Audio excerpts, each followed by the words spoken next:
Priložnosti, da bi vlada odplačala naše kredite, na to pa nam omogočila še bogate zaslužke, večina nas nima.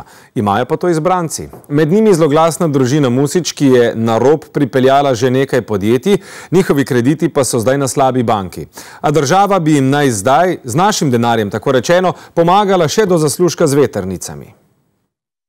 Družina Musič in njena bogata poslovna zgodovina od letalskih prevozov do nepremičnin in zdaj so tu še vetrnice pod taktirko Aleša Musiča in odkot milijoni zanje. Glejte, o tem se pač ta trenutek zagotavljamo sredstva. Slikovito in konkretno pojasnilo nikaj in to dolgoletnega poslovneža, ki bi menda pa ja moral vedeti, koliko denarja ima na računu, zato vanj zavrtamo še enkrat. Torej, koliko boste sami vložili tega denarja, torej v gotovini, brez kreditov?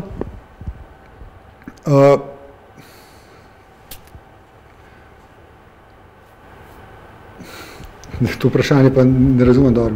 Pa čeprav je iz tega dokumenta jasno razbrati, da bo v pripravo projekta vložil 2 milijona, za gradnjo železnih in betonskih vetrnic še dodatnih 187 milijonov in to vse na kredit. 70% mu ga bo dal kar proizvajalec vetrnic, 30 banke, odplačali pa jih bomo, tako raziskovalec Tomaž Ogrin, vsi mi davkoplačevalci. Vso poplačilo gre pa preko Borzena, to je državne firme, ki zbira naš denar od računov za elektriko.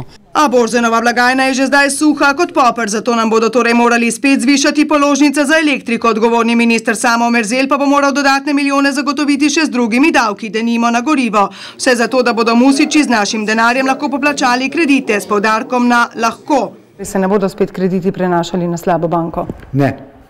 Po vzoru njihovega Ganama, ki je gradil elitno sosesko v ljubljanskih Kosezah in njihovega letalskega prevoznika Linksera, njuni skoraj 15 milijonov težki krediti so se namreč meni nič tebi nič znašli kar na slabi banki, a takšno je to poslovanje Musičev.